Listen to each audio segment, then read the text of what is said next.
Welcome to this explainer. I am absolutely thrilled you're tuning in today because we are doing something really fascinating.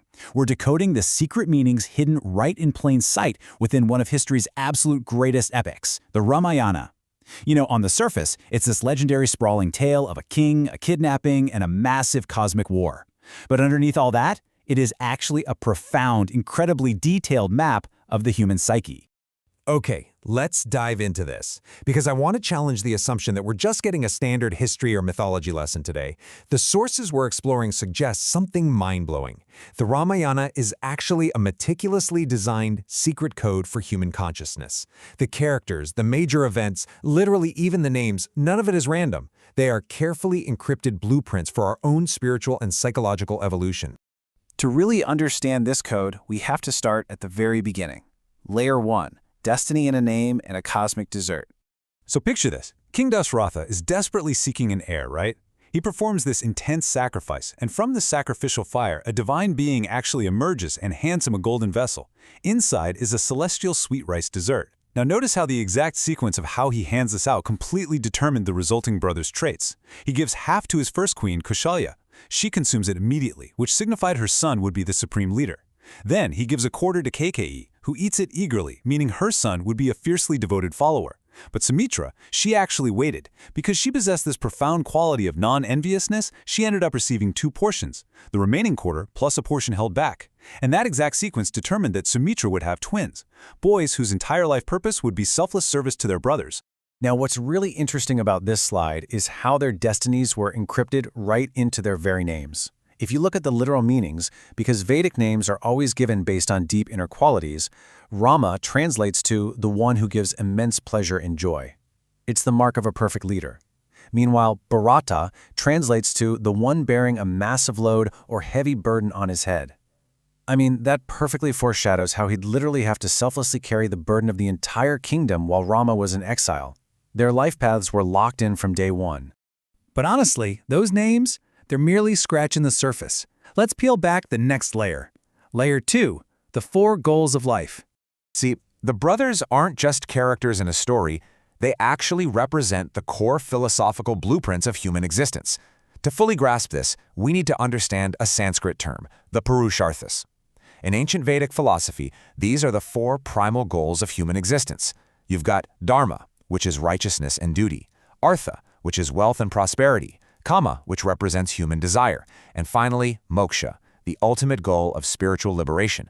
You literally need all 4 of these for a complete, balanced human experience. And this brilliantly illustrates how the 4 brothers are the physical manifestations of these exact primal goals. Rama is the ultimate, absolute embodiment of Dharma, or righteous duty. Lakshmana represents Artha, but specifically prosperity that's earned through a righteous path. Bharata represents Kama, the fulfillment of pure, unselfish desires. And Shatrugna represents Moksha, the ultimate liberation. Together, they aren't just a family. They form the complete psychological and spiritual framework of a human being. Now, if that isn't mind-blowing enough for you, let's propel ourselves even deeper into the mystery. Layer 3, the living scriptures. In this third layer, our sources reveal that these brothers also incarnate the ancient sacred texts themselves. They are literally the scriptures walking the earth in human form. I absolutely love this quote from Satya Sai Baba, Rama Vigravavan Dharma, which simply translates to, Rama is embodied Dharma. As the texts highlight, he didn't just stand around teaching the scriptures. His entire life, every single heartbreak, every victory, every agonizing moment of exile was the ultimate physical demonstration of righteous living. He was the living, breathing law of the universe. And look how specifically the source texts map this out. The 4 Vedas, which are the foundational texts of ancient Indian wisdom, literally took human form to defeat demonic forces. Rama symbolizes the Rig Veda, the essence of profound wisdom. Lakshmana is the Yajurveda, representing active practice and duty. Then we have Bharata, who famously chanted Rama's name with feeling, melody, and rhythm. He embodies the Samaveda. And finally, Shatrugna, the destroyer of foes and the ultimate conqueror of the senses, manifests the Atharvana Veda. It's like a giant puzzle where their individual temperaments perfectly match the ancient scriptures they represented. All right, take a breath and prepare yourself for the deepest, most esoteric layer we have. Layer 4, the yogic secret. If you completely strip away the kingdoms, the golden palaces, and the epic battles, what you're left with is a story about your own internal yogic energies. In yogic traditions, Kundalini is this incredibly powerful, divine spiritual energy coiled right at the base of your spine. While in the esoteric interpretation of the Ramayana, this Kundalini energy is represented by Sita. So when Sita is abducted by Ravana, it's a massive metaphor. It symbolizes our own spiritual energy being kidnapped by worldly Maya, or our own massive inflated ego. The entire epic is simply the journey of this pure energy fighting its way back to pure consciousness. So the crucial point is decoding the brothers as internal psychological forces working together inside you. Notice how Rama is pure consciousness itself. Lakshmana represents Laksha, which literally means intense focus and concentration. His twin, Shatrugna, represents the other side of that exact same coin, the destroyer of internal distractions and enemies. You absolutely need intense focus, and you need to destroy your distractions if you ever want to unite Kundalini, Sita, back with pure consciousness, Rama. And you might be wondering, where does Bharata fit into your internal world? Well, his name breaks down esoterically to Ba, Va, Ra, Ga, Ta, YRL. That represents the rhythm of good maintenance and growth. He is the force inside you that maintains the perfect rhythm and tune of your daily life. Because think about it, if you get the rhythm of your mind and body right, it creates the perfect, stable environment for a spiritual awakening to actually happen. To truly understand the scale of this internal stability, we have to look at Lakshmana's true cosmic identity, Sheshanaga. In Hindu cosmology, Shesha is the infinite, thousand-headed cosmic serpent of time and balance.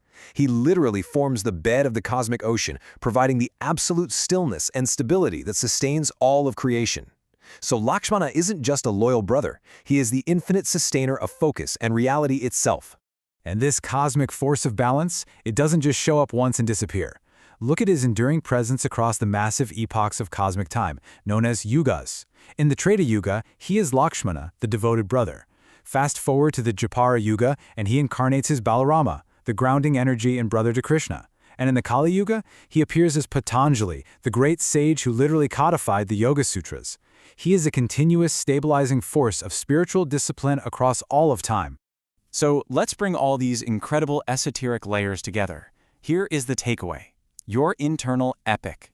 Let's move to and see how this builds into our final, most provocative thought for today. We've talked about cosmic desserts, the Purusharthas, the Vedas, and the deepest yogic energies of Kundalini and Sheshanaga. But what does this ancient blueprint mean for you, right now, in your modern life? If the Ramayana is playing out inside you at this very moment, how are you balancing your own inner brothers? Is your Lakshmana, your focus, strong enough to cut through all the noise? Is your Bharata keeping the daily rhythm of your life in tune? And most importantly, are they all serving your Rama, your highest, purest consciousness and Dharma? The epic isn't just history, guys. It is a living blueprint for your soul. Take a moment to reflect on your own internal kingdom today. Thank you so much for exploring this fascinating code with me on This Explainer. Keep learning, keep focusing, and I will see you next time.